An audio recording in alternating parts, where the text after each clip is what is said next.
Supreme court ने दिल्ली के deputy CM Manish Sisodia की एक याचिका पर सुनवाई करते हुए सोमवार को कहा कि यदि आप सार्वजनिक बहस को इस स्तर तक गिरा देंगे तो आपको अंजाम भुगतने होंगे। सिसोदिया ने गुवाहाटी हाई कोर्ट के उस आदेश को चुनौती दी थी जिसमें असम के मुख्यमंत्री हेमंत बिस्वा शर्मा की ओर से उनके खिलाफ दायर किए गए एक आपराधिक मानहानि मामले को रद्द करने का अनुरोध करने वाली उनकी याचिका खारिज कर दी गई थी। मानहानि का मामला दिल्ली के उप मुख्यमंत्री की ओर से शर्मा के खिलाफ भ्रष्टाचार के आरोप लगाए जाने को लेकर दायर किया गया था। हाईकोर्ट ने 4 नवंबर के आदेश के खिलाफ सिसोदिया की याचिका स्वीकार करने के प्रति शीर्ष न्यायालय की अनिच्छा प्रकट करने पर आम आदमी पार्टी के नेता ने इसे वापस ले लिया।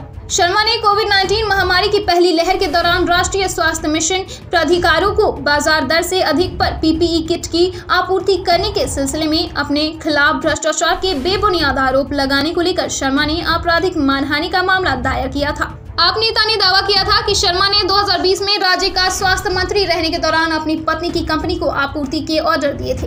हालांकि शर्मा ने इन आरोपों से इनकार किया था।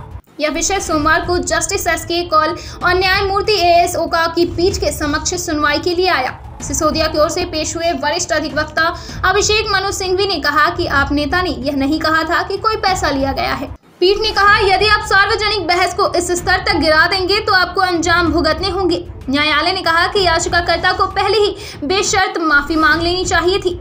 सिंघवी ने कहा कि कोई व्यक्ति दूसरों को धौंस नहीं दिखा सकता और याचिकाकर्ता ने कभी नहीं कहा था कि कोई धन लिया गया है। सुप्रीम कोर्ट ने कहा कि आपको अंजाम भुगतने होंगे। पीठ ने कहा कि आरोप महामारी के दौरान लगाए गए थे।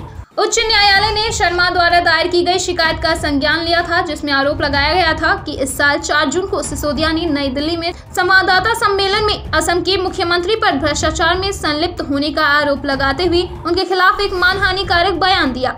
अदालत ने सिसोदिया के बारे में शर्मा की इस शिकायत का संज्ञान लिया जिसमें उन पर पीपीई किट खरीदने के लिए अपनी पत्नी को सरकारी ठेका देने में भ्रष्टाचार करने का आरोप लगाया गया था। यह आरोप लगाया गया था कि इस तरह की पीपीई किट अन्य से प्रति इकाई 600 रुपए में खरीदी गई, जबकि यही चीज शर्मा की पत्नी के मालिकाना हक वाली कंपनी से 900 रुपए प्रति किट से दर से खरीदी गई थी। ब्यूरो रिपोर्ट, दिल्ली समाचार।